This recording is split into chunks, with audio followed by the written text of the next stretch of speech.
indicated that they would allow for, in fact, namaz to take place, and at the same time would ensure that the area around the shivling where it has been found is secured as well, which also balances the interest of the Hindu side, who do not want what they are calling important or crucial evidence to be in any way tampered with. Well, you see, it depends on what you think is important. They have said several things.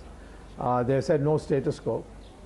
The proceedings of the Varanasi court have not been stayed. The investigations being done by the commissioner has not been stayed. And the shivling has been given a special status without being named as shivling of being protected.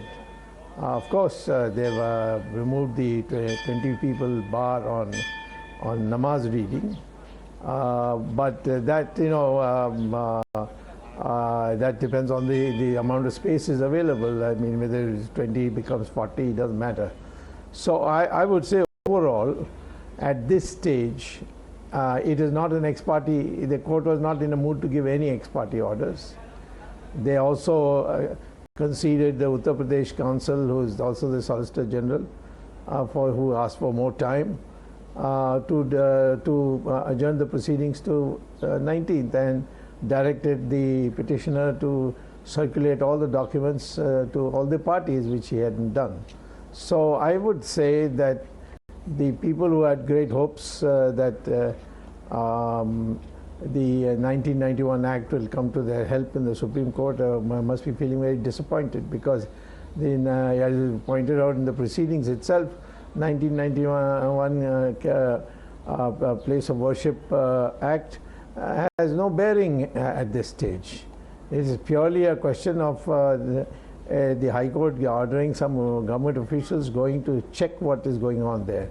And their report will be also released. It's not, there's no ban on the reporting also about preparing the report. So I think all in all, the Supreme Court has done exactly what it should have been, should do, namely, based on the material placed before them, they can't come to a conclusion. So they want to have a larger hearing, and everybody get some time to prepare. And so 19th onwards, we'll see how it goes.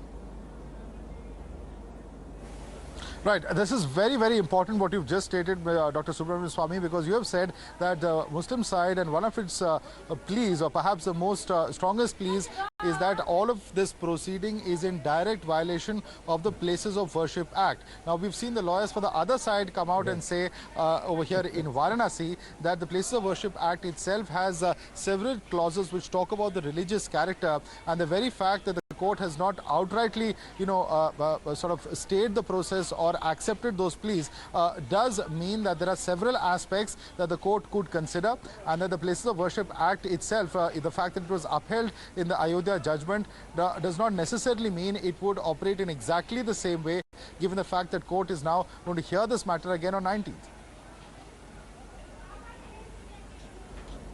Well, first of all, in the Ayodhya matter, there was no legal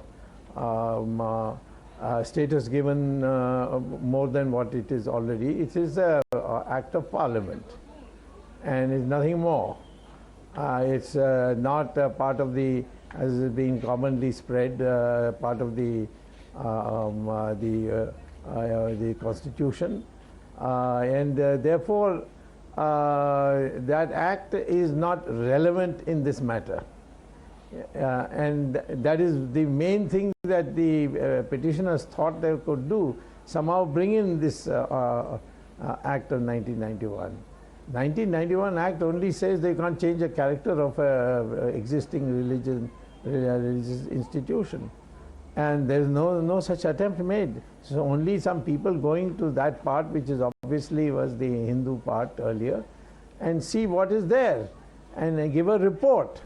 And you can have a discussion after the report.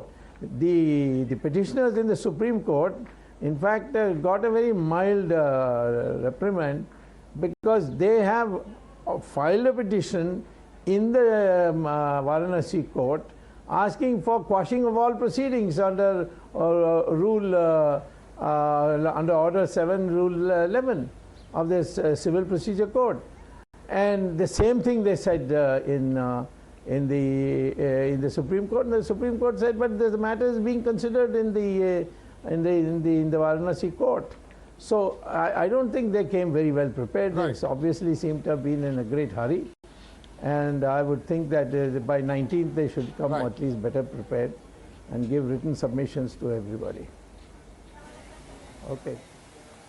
Right. Also, Dr. Swamy, the Advocate Commissioner has been removed by the Varanasi trial court. Of course, the other Advocate Commissioner will now be completing the survey. But that also raises questions because the Muslim side had been objecting to the appointment of this one lawyer, Ajay Mishra. And at the same time, we have also seen the plea of some of the petitioners that there should be a more extensive survey that is to be carried out after yesterday's finding of a shivling. That plea, at least at the moment, does not seem to have been accepted by the trial court as well.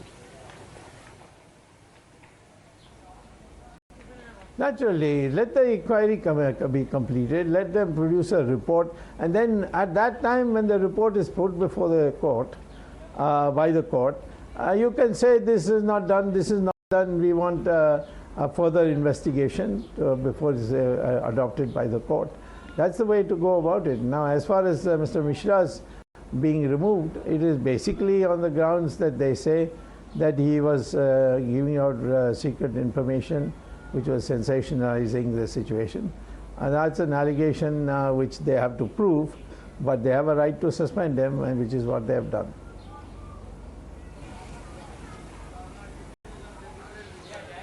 All right, Dr. Subramanian Swamy, thank you so much for joining us and sharing with us your perspective as far as this entire case is concerned. Of course, all eyes will be on Thursday. Let's now take this across to our other guests who are joining us. With us is Namit Saxena, advocate on record of the Supreme Court. Ashutosh Dubey is advocate. Also joining us is advocate Tala Ahmed Rashidi, who's a spokesperson of the Rashtriya Ulema Council.